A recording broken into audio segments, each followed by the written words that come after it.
Coisa que a mãe é feia, sabe o que? Eles ficam lambendo perigo, fica lambendo meu braço.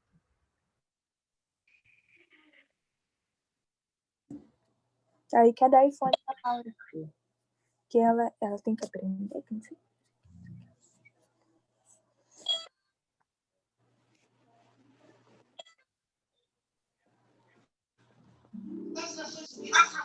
Eu preciso Bater daqui.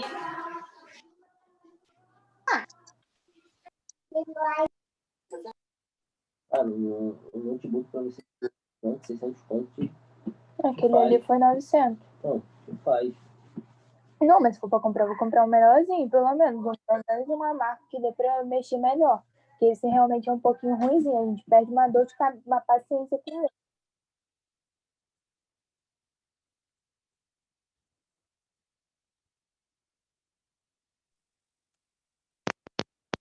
Falando, rapaz, esses áudios são bons de ouvir.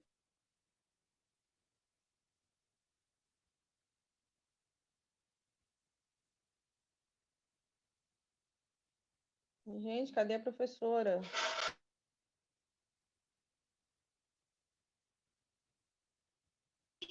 Tá aqui, pô.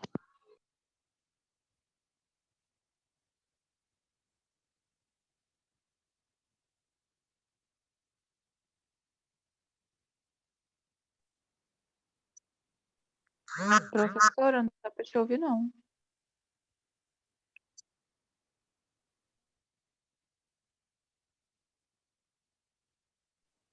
Só eu que não tô ouvindo ela ou ela tá falando com outra pessoa? Não, eu também não tô ouvindo, não. Eu Calma, também não tô ouvindo ela falar, não. Também tô ouvindo. calma. É Também porque não. na tela aqui ela tá falando, gente, tá gesticulando a beça aqui. Eu não sei se é com a gente ou se é com alguém lá. Porcaria, Olha lá, pô. ó. Tira print, É com a tira gente, print. mas não dá. Eu não tô ouvindo, não, professora. Agora Tira que ela print. não tá com som. Tá bom pra fazer figurinha. É. Aí, Cleide, aproveita, Cleide, aproveita. Professora, o som da professora não tá saindo. Ela tá falando aqui, mas não tá ouvindo. Professora, Tá a gente não tá ruim ouvindo nada. Tá ruim Tá ainda, ruim. professora. Não dá pra ouvir nada não, professora. Tá me ouvindo? Mete no fim. Agora Agora sim. sim. Agora sim. Sim ou não? Sim. Sim, Maravilhosa! sim. Adoro! Maravilhosa! Peraí, Danilo. Gente, eu adoro ouvir falar assim, prof, você é demais. Ou quando alguém fala, você é demais, eu me sinto tão única, você não tem noção. lá no grupo, quando você botou veio você na hora na cabeça falando. Hashtag fica a dica, né, professora? Deu ruim de novo, professora. Não tô ouvindo, não. Não tô ouvindo, não, professora. Nossa, então, estão me ouvindo, né? Tá. Então tá bom, vou ficar Muito no bem. áudio do computador mesmo, sem fone, sem nada. Se vocês não me ouvirem, é só vocês me sinalizarem, tá? Ok. Então tá bom. É ruim porque eu escuto vocês muito longe. Porque aí fica baixo, né? Mas vocês estão me ouvindo legal, Sim. tá? Sim. A teoria genética está revelada em envelhecimento, né? Que é a última etapa, né? O que a gente acabou de dizer agora. É o único problema. Oi. É comigo? Tá vendo aí? Eu não escuto vocês direito. Deixa eu pegar o outro fone. Peraí. Ai, minha pirra.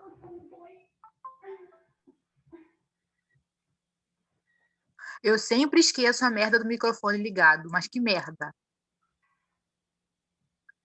Sabia que era você, Stephanie. Sou sempre eu, menina.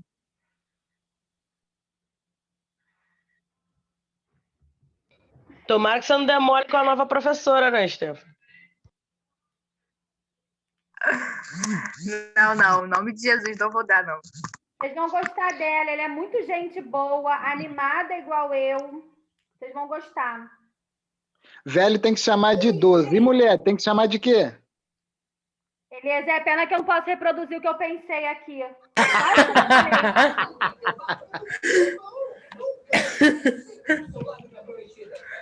Gente, não dá.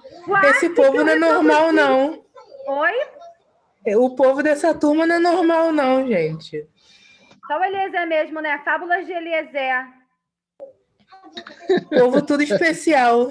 É, tudo especial. Por isso eu falei que Carol pegou a melhor turma. Né? Não sabe ela o quanto vocês são especiais. Minha mãe sempre me disse isso, que eu sou muito especial. Meu filho no outro dia falou assim para mim: mãe, a senhora é tão linda. Aí eu falei assim: ai, filho, obrigada. Aí ele: mãe, aos olhos do pai. Eu: ah, tá. Sacana. Criança, quando me chama de linda, eu já pergunto logo: o que você quer, criança? Eu já falo: não tenho dinheiro.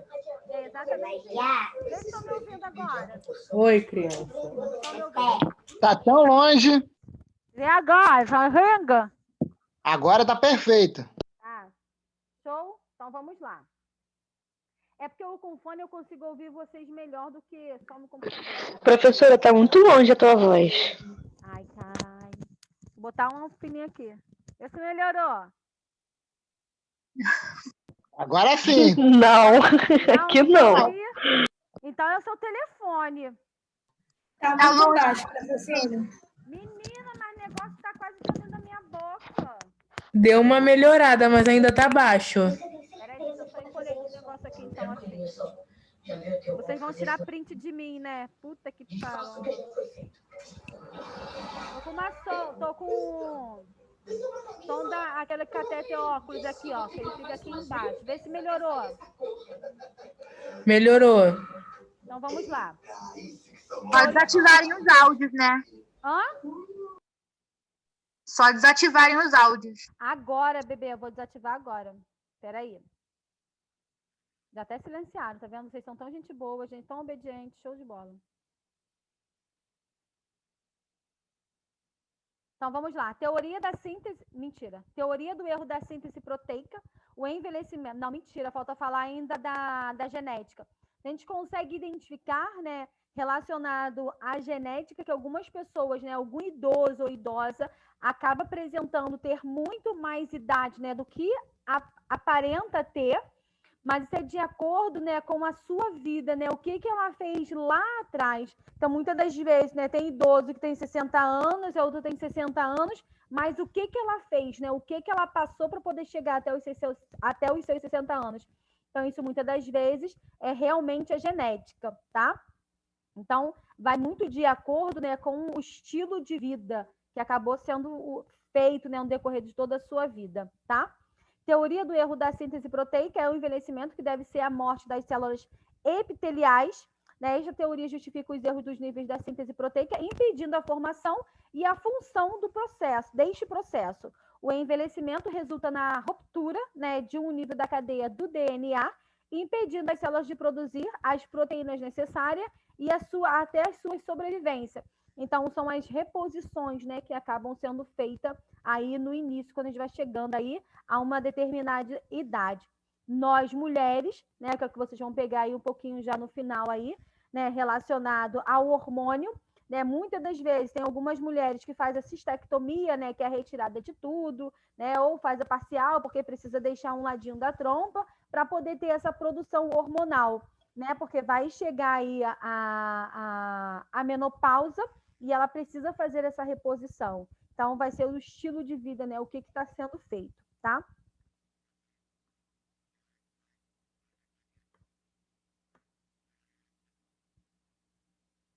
Teoria dos radicais livres é o envelhecimento da célula e a morte, que prevê os defeitos nefásticos causados pelos radicais livres, causando danos sobre o DNA, que leva à mutação, podendo originar neoplasia, né, que são algumas doenças que acabam sendo adquiridas no decorrer, né, da sua vida. A teoria neuroendócrina é o envelhecimento e é provocado por uma insuficiência do sistema respiratório. Vamos lá. Do sistema endócrino. Quando eu falo de sistema endócrino, eu penso em quem? Doença, sistema endócrino, doença. Eu posso pensar em 2 doenças. Quais são elas? T3 e T4 são os... T3 e T4. Diabetes e tireoidismo. Isso. Tá, vamos lá. T3, T4 e TSH são os marcadores para poder identificar que tipo de doença. Diabetes, ou hipotireoidismo, ou hipertireoidismo. Hipo e hipertireoidismo. Isso. Agora, quando eu vou detectar, né? Quando é detectado relacionado ao meu sistema hormonal, né? Que eu posso pensar em 2 hormônios que é produzido no pâncreas, eu vou pensar em que tipo de hormônio? Através lá das ilhotas de Langerhans, aonde é produzida a alfa e a beta, é produzido quem? Glucagon? Hã? Insulina e glucagon. A insulina e o glucagon. Juliana. Perfeito, Juliana. Né? Através da ilhota de Langerhans, aonde é produzido, né, o glucagon e insulina. Diabético, vem cá, foi para vocês que ficaram faltando quem é dependente de insulina? Diabético tipo 1 ou tipo 2? Não foi para vocês que eu fiz a pergunta? Meu pai é tipo 1. Tipo 1 é dependente de insulina ou não? Sim? É? Não, é o tipo 2. Seu pai é diabético tipo 1, ele não toma insulina não, Chuchu? Mentira, professora, é tipo 1. Não é assim que tu fala com a gente? Mentira, é tipo... Né? Tipo 1 é dependente de insulina. Tipo 2 produz insulina, mas produz em pequena quantidade. Vamos lá. Teoria do desgaste. Tô calmíssima. E hoje mais do que nunca.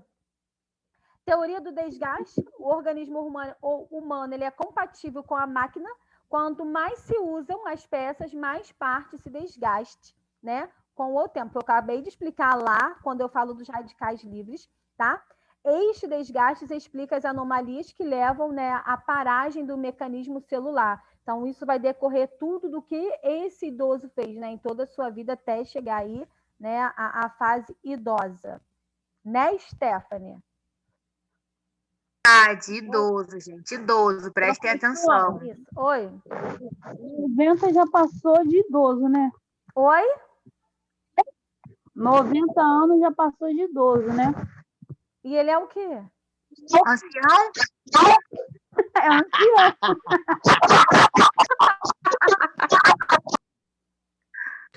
É porque tem alguns hospitais agora que quando vai selecionar a classificação lá, tem idoso até tal idade e acima de 80 anos. Tá, mas vamos lá. Quando a gente fala do Estatuto do Idoso, ele passa a ser idoso a partir de que idade? 65. Eles deram 60. Né, dentro da unidade hospitalar, né, essas coisas todas que vai servir através de acompanhamento, né, que precisa de um acompanhante. Mas o idoso, para a gente, é a partir dos 60 anos, tá? Mas não tem outra nomenclatura. Dentro de uma unidade hospitalar, que é diferente, mas dentro do Estatuto do Idoso, ele passa a ser idoso, né, até o seu último dia. Foi? Não existe ancião. Dentro do Estatuto do Idoso, não. Além. Vou chegar lá. E aí, coroa, tranquilidade? Ele vai falar metricada. Vai, vamos lá. Teoria do envelhecimento psicossocial, né, que é a teoria da continuidade, teoria das atividades e teoria da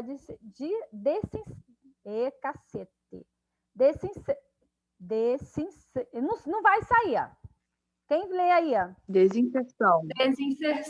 Desinserção, essa palavra aí mesmo, tá vendo? Falei, é só eu não olhar, quando eu não olho, sai. Vai, vamos lá.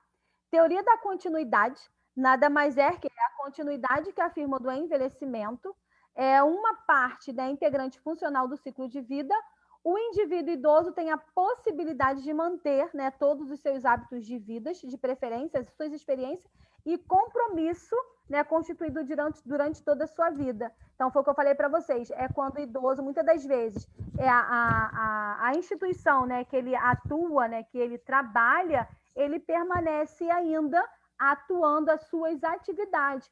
Então, por mais que tenha terminado aquele ciclo, ele permanece o quê? Trabalhando, tá? Então, a gente dá como uma atividade, continuidade. Ou, muitas das vezes, né, ele faz um planejamento, né, que até determinada idade ele vai atuar, mas, porém, ele vai abrir algo para ele, né? Ele vai trabalhar em casa, ele vai fazer alguma coisa para ele. Então, ele acaba tendo essa continuidade da sua vida ainda ativa, tá? Teoria das atividades. Existe como consenso sobre as relações entre as atividades sociais e a satisfação vivida, né? Quando a gente consegue identificar que, né, quando ele... como é que é? Olha só. É a mesma coisa, né? Quando ele termina de fazer suas atividades, ele prefere fazer o quê? Curtir a sua vida, aonde ele vai viajar, aonde ele vai fazer as suas atividades, tudo que ele não fez lá no início, né, por conta da sua carga de trabalho, ele vai começar a fazer tudo aquilo que ele não fez. É onde ele começa as suas atividades, que é o que a gente vê por aí muitas das vezes dos idosos, tá? Outra coisa também, né, eles muitas vezes se apegam que às pracinhas, né? Aonde tem aquele dominó, tem um jogo de sueca, então eles fazem aquelas rodas, né? E ali tem um horário marcado todos os dias. E isso acaba sendo como uma teoria também, tá? Desinserção, tá? É a perda do papel que desempenha na sociedade. O que seria isso? Né? É quando ele acha que ele deixa de... né, que ele não serve, ele tem um pensamento que ele não serve mais para a sociedade, que ele não serve mais para nada, que ele não serve mais para poder fazer nada na vida dele, então ele acaba sentindo o quê? Impotente relacionado a isso, e muitas das vezes é quando o idoso, né, ele acaba vindo a depressão, porque a depressão, ela realmente existe, ou seja, muitas das vezes ele é dispensado do trabalho, ele sabe que já está numa idade aí já avançada, né, ele pode ter idade, mas não ter tempo de contribuição. Então, ele muitas das vezes é dispensado e ele não sabe o que fazer da vida, né? Então, a gente sabe que quando o idoso ele chega a uma determinada idade, tudo fica muito mais complicado, né? Tudo mais complexo, tudo muito mais difícil. Então, é onde muitas das vezes pode vir a depressão. Mas a gente sabe que com a força de vontade, né? Com aquele dentro da gente, o querer, eu quero, eu posso. E eu consigo. A gente vai muito mais além do que a gente pode ser. Então, isso é dependente de idade. A gente consegue identificar, né, pela internet que tem idosas de 85 anos, né, se formando em advocacia, fazendo até mesmo enfermagem. Então, eles acabam sendo como exemplo para a gente, tá? A gente só tem que tomar cuidado quando a gente deixa de prestar assistência a esses idosos quando ele vai para casa. A gente precisa fazer uma prevenção. A gente precisa colocar esse idoso de volta à sociedade, tá? Bom, daqui para frente, o bicho pega, tá? Aquilo ali foi tudo mamãozinho com açúcar. Agora, quando acaba entrando em sistema respiratório, a gente vai começar a falar das doenças propriamente ditas, tá ok? Então, vamos lá.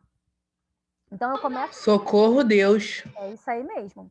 Então, ó, sistema respiratório é essencialmente a respiração que consiste na absorção pelo organismo de oxigênio e a eliminação do gás carbônico, resultante da oxidação de celulares. O sistema como um todo pode ser dividido em duas partes.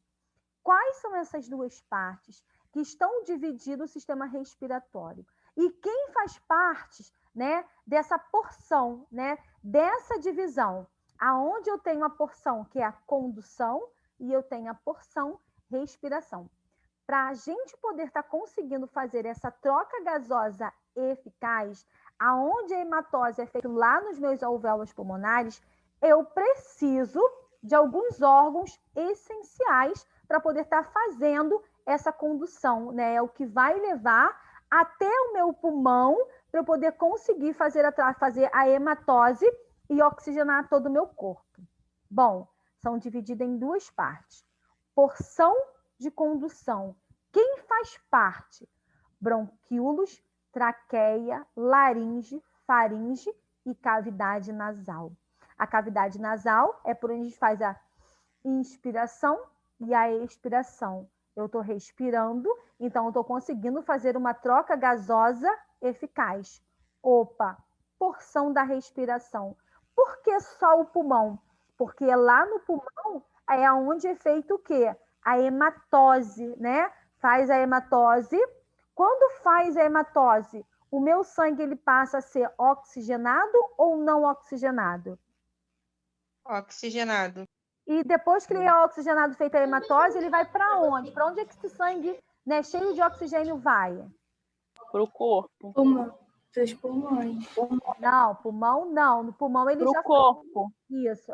Depois que é feita a hematose... é para todo o corpo.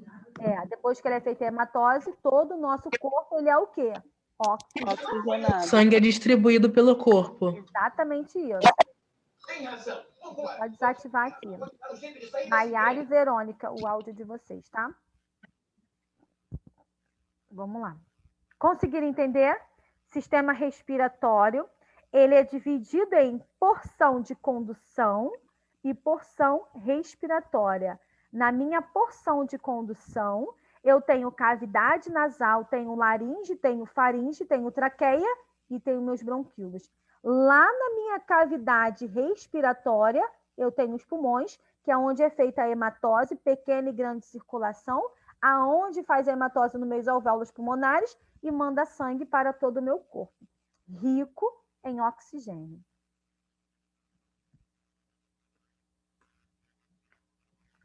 Porção de condução pertence aos órgãos tubulares, cuja função é responsável de levar o ar inspirado até a porção respiratória, fez a hematose, depois conduzir o ar inspirado para fora.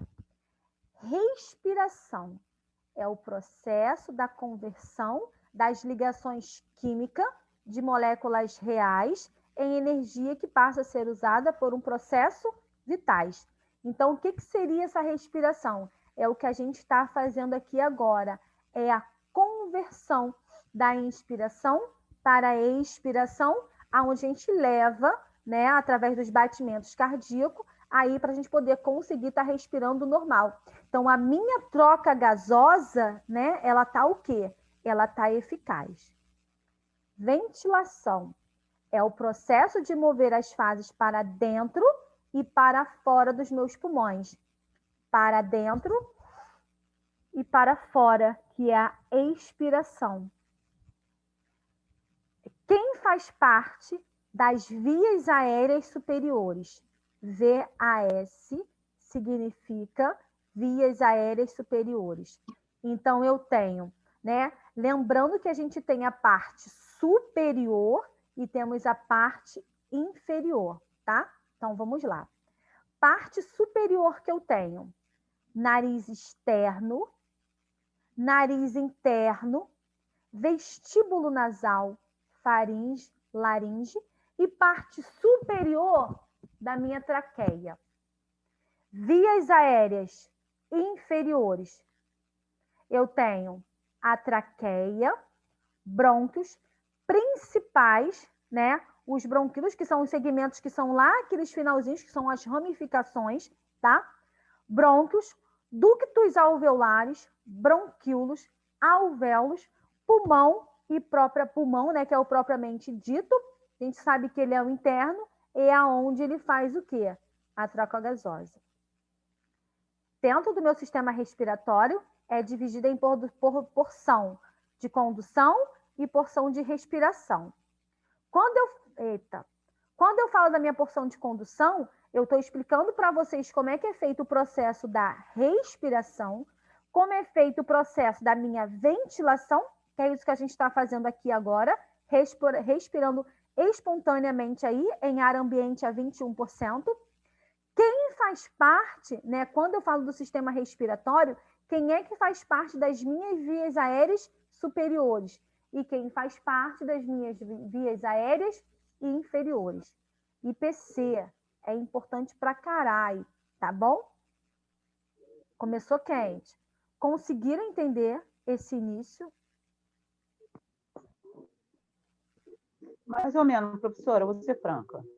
Quem é que falou mais ou menos você franca? Verônica. Verônica, o que você não conseguiu entender? Não diz que é tudo, não.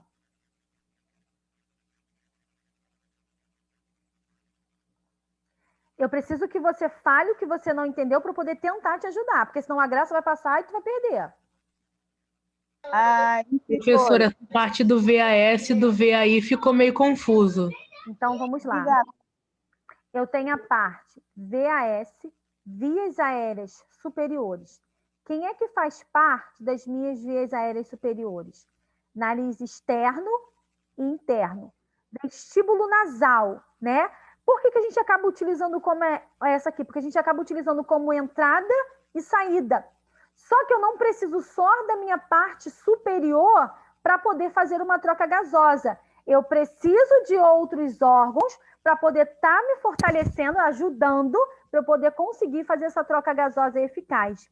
Se um desses estiver, né, vamos botar ali os meus bronquíolos, se o final do meu bronquíolo tiver com um acúmulo de secreção, que pode estar obstruindo o canal da minha ventilação, eu não vou conseguir fazer essa troca gasosa eficaz. Eu preciso de um suporte ventilatório, que é o oxigênio que eu expliquei para vocês lá em Fundamentos, relacionado à oxigenoterapia. O que eu quero que vocês saibam é o seguinte, quando eu falo de vias aéreas superiores, quem é que faz parte? Vai, Maiara, quem é que faz parte? Nariz externo. Acho que vestíbulo nasal. Qual está desativado, Maiara? Faringe, laringe, parte do superior da traqueia. Isso tudo vocês conseguiram identificar lá em anatomia, correto? Então, quando eu falo de vestíbulo, quando eu falo de faringe, quando eu falo de laringe, isso tudo vocês já sabem, correto? Tá? Agora, quando eu falo das minhas vias aéreas inferiores, quem é que faz parte? Traqueias, brônquios principais, brônquios segmentares, brônquios, ductos, alveolares. Bronquíolos e alvéolos. E o pulmão, propriamente dito, por quê? O que acontece? Acho que ele é o principal. Ele é o principal, tá? E o que ele é o principal e o que ocorre nele? O que ele faz? Lá dentro está acontecendo o quê? Uma Troca gasosa, que na terminologia isso se chama como? Eu tenho que falar que está sofrendo uma homeostasia. Alguém está falando hematose. Hematose. É uma hematose. Ele deixa de quê e passa para quê? Oxigênio para gás carbônico. Não, ao contrário, vai lá. Gás carbônico para oxigênio. Ele passa o quê? Ele deixa de ser sangue oxigenado, né? E passa a ser sangue o quê? O que você achou? Não, então é o contrário. Azul. E depois ele manda sangue para todo o nosso corpo, correto? Sim. Foi, Eliezer? Conseguiu entender? Passa de CO2 para O2. Isso. Na respiração, é o processo de quê? De conversão, que são as ligações das moléculas, né? É onde são utilizados o quê? A minha inspiração e a minha expiração. A ventilação nada mais é o quê? É a saída, né? É aquilo que estava dentro e estava saindo. Então, eu estou ventilando, vocês estão ventilando normalmente, sem suporte ventilatório. Entendeu? Entendeu, Maiara? Verônica, conseguiu entender? Sim. Então, vamos lá. Vocês precisam pegar pelo menos a base, tá? Porque senão vai virar uma bola de neve.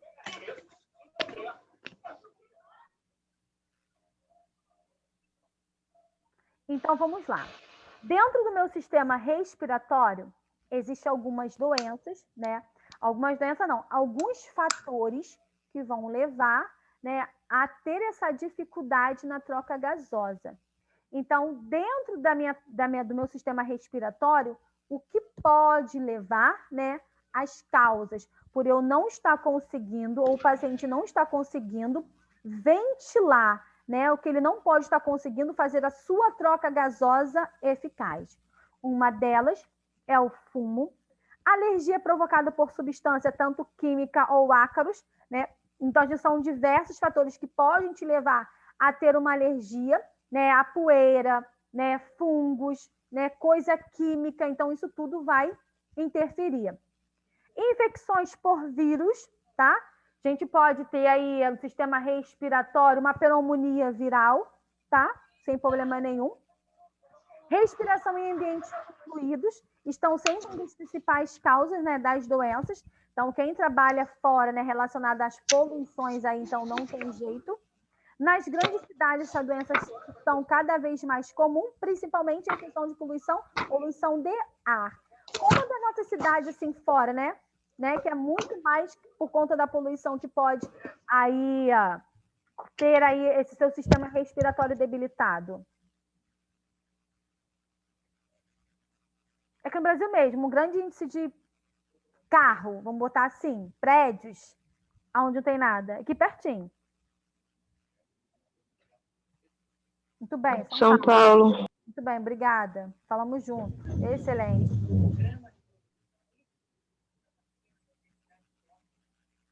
Bom, monóxido de carbono e dióxido de carbono são gases poluentes, originando-se queima de combustíveis fósseis, gasolina e diesel. A gente sabe que se o carro ficar ligado, tu adormecer ali, tu vai morrer, não tem jeito. E são muito prejudiciais ao aparelho respiratório do ser humano. A inalação desses gases pode provocar... Deixa eu só desativar o som. Acho que é o da Daniela. Daniela mesmo. A inalação desses gases pode provocar o surgimento, né, de algumas dessas doenças. Então, a gente vai começar a entrar nas doenças propriamente dito. Então, aqui eu tenho um pulmão, né, saudável, e aqui eu já tenho um pulmão bem baqueadozinho mesmo, por conta aí do fumo, por conta dos poluentes. Bom, quando eu falo, né, do sistema respiratório, que a gente pensa em alguns causadores, né, que pode estar levando aí a determinada doença, como fumo, alergia, né, vírus, tá, ácaros, a gente começa a pensar nas doenças propriamente ditas. Então, isso a gente vai caracterizar como doença pulmonar obstrutiva crônica. A sigla dela aí é universal, ela é conhecida como DPOC. Então, primeiro eu tenho uma DPOC. O que levou a ter uma DPOC?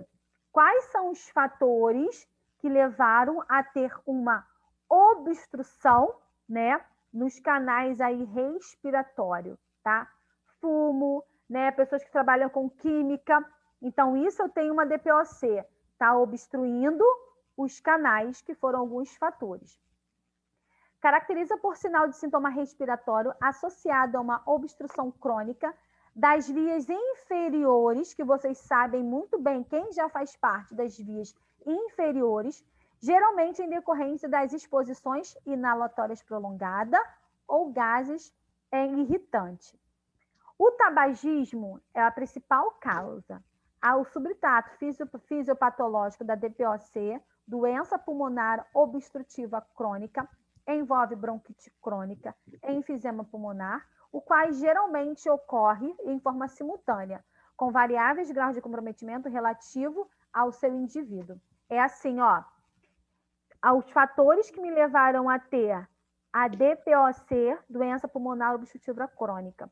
Então, eu posso ter como fator fumo, algo químico, poluição, e dessa DPOC é o que vai desencadear algumas doenças. Então, eu posso ter uma bronquite crônica, eu posso ter uma enfisema pulmonar, eu posso ter uma bronquiectasia, eu posso desenvolver uma pneumonia. Então, através da DPOC é onde vai surgir as doenças, o diagnóstico. Então, o que levou eu ter uma DPOC? Através da DPOC é onde vai surgir as doenças. Entenderam até aí? Os principais sintomas da DPOC: tosse, dispneia. O que é dispneia? Dificuldade de respirar. Dificuldade para respirar. Sibilância.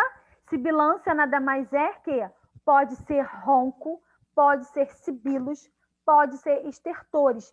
É aquilo que quando o paciente está respirando e você consegue ouvir aqueles ruídos, aqueles barulhinhos. Então, eu só preciso caracterizar ele como é que é esses ruídos, né? É estertores, é sibilos, é roncos. Como é que está essa troca gasosa desse paciente? Que tipo de som está? Então, a gente consegue identificar desta forma. Expectoração crônica, né? Nada mais é aquele pigarro, né? Aquela secreção que ela fica aderida, então a gente acaba utilizando como expectoração crônica, é aquilo ali que não cicatriza, né? Muitas das vezes não cessa, cicatriza não cessa. E muitas das vezes tem pessoas que elas já acordam com esse pigarro, que é essa escarração aí o tempo todo, chega a te dar nervoso, tá? A DPOC, ela está associada a um quadro inflamatório sistêmico, com manifestações como perda de peso, redução de massa muscular nas fases mais avançadas, né? É onde a gente vai identificar aí algumas doenças. Verônica, eu vou desativar de novo. Professora. Oi, Lara, ativa de novo que eu desativei. Sibilância é o que mesmo? Sibilância é quando você escuta assim o paciente fica... Eu não sei fazer, porque se fosse pessoalmente ficava mais fácil. É como se fossem uns ruidozinhos mesmo. É a sibilância. Tá. Tá?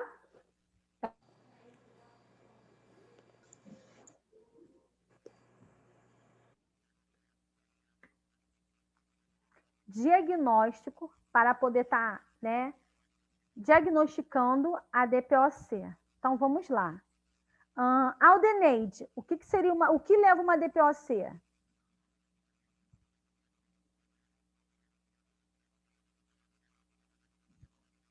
Alguém pode falar o que leva a DPOC?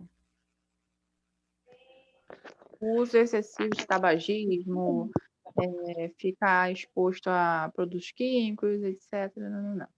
Boa, Fernanda. Então, isso levou a DPOC, tá? Para poder identificar, né, como diagnóstico, para saber realmente se tem uma DPOC ou não, existe um exame chamado espirometria, né? É o que vai medir a força da pessoa, né, que é o teste da DPOC.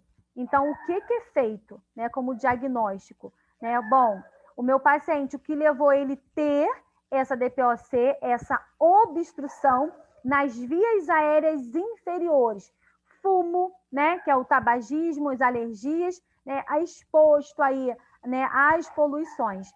Então, o exame para poder diagnosticar, né, a DPOC é o exame chamado espirometria, tá? O que é isso? O que é feito? Ele vai medir o quê? O sopro, né, da pessoa para poder atestar como realmente a DPOC. Para confirmar o diagnóstico, o médico ele vai avaliar as queixas relacionadas à respiração, né, que é relacionada ao seu cansaço. Então, se ele tá com uma obstrução ali, ele não vai conseguir fazer a troca gasosa eficaz e ele vai continuar ali cansado o tempo todo, tá? Ele solicita outro teste, né, que é chamado de radiografia do tórax, mais o do oxímetro.